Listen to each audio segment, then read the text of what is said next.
If you are capable of understanding the words I'm speaking right now, chances are you're conscious. And that makes you rather special, since the vast majority of things in our universe lack consciousness. But you've been conscious for so much of your life that you probably take it for granted. You're used to it, and you don't realize how weird human consciousness is. Consciousness, of course, is your internal awareness of your thoughts, your feelings, your memories, your experiences of the external world, and so on. Seems pretty straightforward. But whether you try to examine it through the lens of biology or psychology or philosophy, things get very confusing very quickly. Now, on the one hand, consciousness is foundational. It's required even for what we're doing right now. In order to ponder our place in the universe and to ask difficult questions and to desire answers and to find certain explanations satisfying or unsatisfying, we need our human consciousness. We can't do what we're doing right now without it. So we know that whatever it is, we've got it, and that it's important. But on the other hand, trying to figure out exactly what consciousness is, how we got it, how it works, that discussion leads to serious difficulties. The main dividing line here is between people who believe that consciousness can ultimately be explained in terms of the physical workings of our brains, and people who believe that consciousness cannot ultimately be explained in terms of the physical workings of our brains. What I find most interesting about this discussion is that even as students are being assured by their teachers that the experts have consciousness all figured out, a bunch of neurons firing, the experts are admitting that they have absolutely no clue what's going on. And this is causing some people who used to think that consciousness is simply particles interacting in your brain to doubt that position and to start looking for other explanations. Let's consider two examples: Jordan Peterson, the psychologist, and Adam Savage, the MythBuster. We'll start with Dr. Peterson. No one knows how life arose. No one knows anything about consciousness. Yeah. Not the least. It's a byproduct of neural activity. It's why isn't your solar plexus conscious then? Peterson mocks the standard explanation. The standard explanation is that consciousness is just a byproduct of neural activity. Your solar plexus is called the solar plexus because nerves radiate from it like light radiates from the sun. Why isn't your solar plexus conscious if consciousness is a byproduct of neural activity? Right? You've got neurons galore. There's more neurons in your autonomic nervous system than there are in your central nervous system. It's not conscious. It's not neural activity per se. And most neural activity in your cerebral cortex isn't conscious. What the hell is consciousness? So you can't just say neural activity and pretend that this explains consciousness. At the very least, you'd have to explain why this neural activity over here gives rise to consciousness, while all this other neural activity doesn't. And some of you are thinking, well, that's exactly what we'll do. We'll explain why the neural activity here gives rise to consciousness, while other neural activity doesn't. But again, this leads to some serious problems. Materialists believe that awareness, thoughts, emotions, hopes, decisions, and so on are all just physical states in the brain. But it doesn't seem like beliefs or thoughts can be physical brain states because beliefs or thoughts have properties that physical things don't have. For instance, my beliefs can be true or false. It makes no sense to say that an arrangement of particles in my brain is true or false. This arrangement of particles is true, but this arrangement of particles is false. What would that even mean? I have thoughts that are about other things. It makes no sense to say that this pattern of neurons right here is about something else. I can have a thought about a grilled cheese sandwich. I can't have a pattern of neurons about a grilled cheese sandwich. If a scientist examines my brain, he might learn all kinds of things about my brain that I don't know. But he'll never learn more about my mind than I know. If a scientist wants to know what's in my brain, he can give me an MRI scan. If he wants to know what's in my mind, he has to ask me. So even though the mind and the brain are closely linked, they have different features and different properties. So how can they be the same thing? Perhaps we need a better definition. The hell's consciousness? It's the Spirit of God that what would you say, broods upon the face of the waters. That's baby. right. That's what consciousness is. Yeah. That's as good a definition as any. In fact, it's the best definition I've ever seen. Genesis 1:2. The Spirit of God was hovering over the face of the waters. Peterson likes that as a definition of consciousness. The Spirit is hovering over the material to bring order to chaos. Not very precise if you're looking for a clear scientific definition of consciousness, but I think that's the point. You're not going to get a clear scientific materialist definition of consciousness because whatever it is, it goes beyond the material.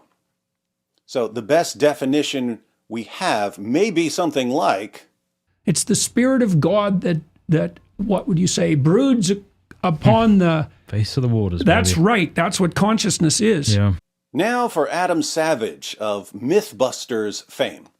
Savage used to work with the so-called new atheists. He even spoke at the 2012 Reason Rally. The Reason Rallies were like Comic-Con for atheists to cosplay as people who are smarter than everyone else. So they'd all get together and brag about how, unlike dumb religious people, atheists test their beliefs and only go where the evidence points.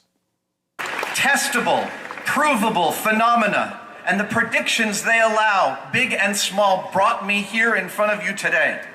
And they will take me back to my family when I am done. Testable, provable phenomena. That's what gets things done. Unlike all your religious delusions. Everything that we have that makes our lives possible exists because human beings have tested the things they found in their surroundings, made predictions based on those tests, and then improved upon them. We test, we make predictions, and we make improvements. You got that, religious people? This is reason, the human capacity to make sense of the world. Woo! Woo! We're the champions of reason! But remember his definition of reason, the human capacity to make sense of the world. Reason, according to MythBuster Adam Savage, is the human capacity to make sense of the world. Hold that thought. As Neil deGrasse Tyson says, facts are true whether or not you believe them. Woo! Woo! He quoted Neil deGrasse Tyson! That's an atheist! Facts are true! Take that, religiotards! I have concluded through careful empirical analysis and much thought that somebody is looking out for me, keeping track of what I think about things, forgiving me when I do less than I ought. Is it God? Is he about to say God? Giving me strength to shoot for more than I think I'm capable of. I believe they know everything that I do and think, and they still love me, and I've concluded after careful consideration that this person keeping score is me. Ah, and here we thought he was going to say God. Well, now you know what it was like to be at a Reason rally. Yeah! When the speaker says science or reason, that's when I yell, woo! That means I'm more smarter than you. My goodness. 3.7 billion years ago, a clown emoji formed by chance in the primordial soup. After millions of generations of mutation and selection, that clown emoji became a rally, the Reason Rally. But that was Adam in 2012. It's 2024 now, and Adam no longer rolls with the new atheists.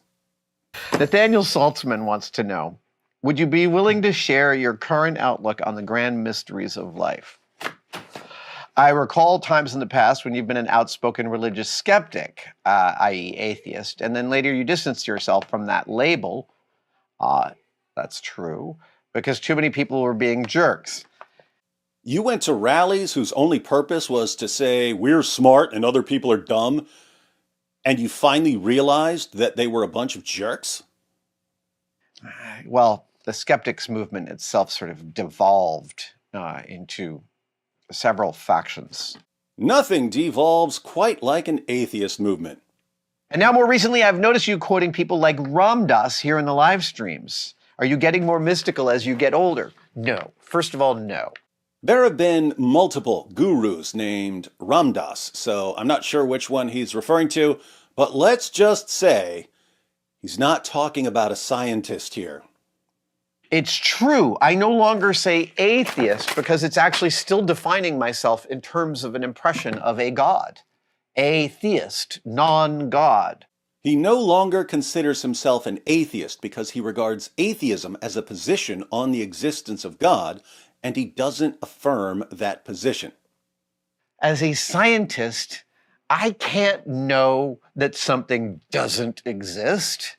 That's an impossible thing to know. I can't know if there's a consciousness that tipped the first domino over.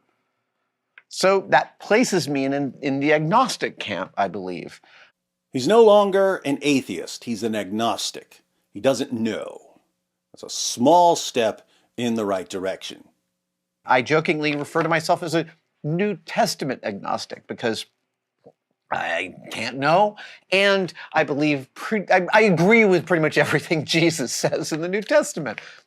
It's hard to argue with his lovely philosophy on people. He's a New Testament agnostic. That is an interesting position. He doesn't mean that he's an agnostic about the New Testament. He's an agnostic about the existence of God, but he otherwise agrees with the teachings of Jesus in the New Testament. I have always been incredibly scientifically minded. If you tell me a ghost story, I am going to think about ways in which your impression of what you remember might be wrong. Same page here. I believe in the supernatural, but that doesn't mean I believe everything anyone thinks is supernatural. And so, if you told me you saw a ghost, I'd be pretty skeptical about that, and I would look for other explanations. I am not getting more mystical as I get older, but I am more fascinated by the absolute miracle of our sentience, of our ability to know ourselves and to look out into the world and understand things at these meta levels that the cells in here somehow do. Two important points there. He says he's fascinated by the absolute miracle of our sentience. He's referring to consciousness. There's something really amazing about it. But then he says that it's the cells in our brains that are somehow doing it. Given what he's about to say in a few moments, he doesn't seem to believe that it's merely the cells in our brains. And the AI, the advent of AI in the last couple of years has only served to strengthen to me the mystery of what consciousness is. It seems to me the most central mystery. How would the advent of AI deepen the mystery of consciousness? I thought we were getting closer and closer to something like human consciousness. Well, think about it. We've got very intelligent people with very fancy degrees in multi-million-dollar labs around the world, working tirelessly to improve AI, hoping that after many, many years of hard work, they'll end up producing something like human consciousness. But human consciousness happened on its own by nature? And if a team in some lab somehow manages to create an AI that's conscious and self-aware, like in sci-fi movies, that team will win the Nobel Prize for doing something that already happened on its own by nature? Isn't there something totally insane about some of the smartest people in the world spending countless hours and endless trunks of money to accomplish something that supposedly just happened on its own? Hence, AI only deepens the mystery. There are some physicists working on the problem of consciousness, trying to incorporate it into physics. That's a fascinating one to me. Notice he said physicists, not neuroscientists. Neuroscientists study the brain. Why is he bringing up physicists who study physics? I read about this several years ago in the context of near-death experiences. There are numerous cases in medical journals of people who are clinically dead, showing no brain activity at all, being brought back to life and reporting that they had conscious experiences while they were dead, thoughts, feelings, desires, and so on. Since people with no brain activity can apparently still be conscious, it seems like consciousness goes beyond brain activity. Certain physicists, even some important physicists, have been trying to figure out if there's some quantum level of consciousness that might hold together and function even if the brain at the macro level isn't functioning. The takeaway for our discussion is that there are physicists who are working on the problem of consciousness because they recognize that the story that we're all told is probably false. If you held me over a chasm and asked me to tell you what I believe, I kind of, as I get older, I kind of ascribe more to what the Buddhists have been saying all along, which is that consciousness is a single thing and we are all different aspects of it. Consciousness is a single thing, and we're all different aspects of it. We've all got a little part of the one grand consciousness. Now, he obviously doesn't mean that there's one giant brain and that our brains are all little parts of that one giant brain. He obviously doesn't mean that there's one giant network of neurons and that we each get a little section of that giant network of neurons. What's he saying? He's saying that consciousness is something very, very different from what we're told in science classes, and that he agrees with Buddhists, not with scientists. So no, I don't think I'm getting more mystical as I get older. I think I'm getting more articulate about my mysticism as I get older. He's not getting more mystical. He's getting more articulate about his mysticism. But that means he's a mystic to some extent, right? Remember all that stuff he said earlier about testable, provable phenomena? Remember when he defined reason as the human capacity to make sense of the world? Reason is supposed to make sense of the world. But when it comes to consciousness, Adam the MythBuster sides with Buddhists and admits that he's a mystic. In a weird way, he's still being scientific because he's recognizing that a scientific hypothesis, the hypothesis that consciousness is just a byproduct of neural activity, is failing.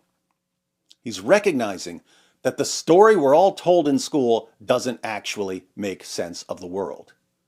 In other words, he busted another myth, a myth he wasn't even trying to bust. And so he's forced to look elsewhere for the truth, even if the truth turns out to be a bit mystical. I would agree with Adam Savage about there being some ultimate consciousness, but my conclusion would be a bit different. I'd put it like this. If the materialistic, naturalistic view of the world were true, human consciousness would not exist, because the only explanations naturalists can appeal to are particles, energy, and natural forces. But human consciousness is inexplicable in these terms. Theists, on the other hand, believe in a God, our creator, who's immaterial, invisible, rational, creative, and self-aware. Since the human mind is immaterial, invisible, rational, creative, and self-aware, human consciousness fits quite nicely into a theistic framework, where God creates not only a world of physical bodies, but also a world of immaterial souls.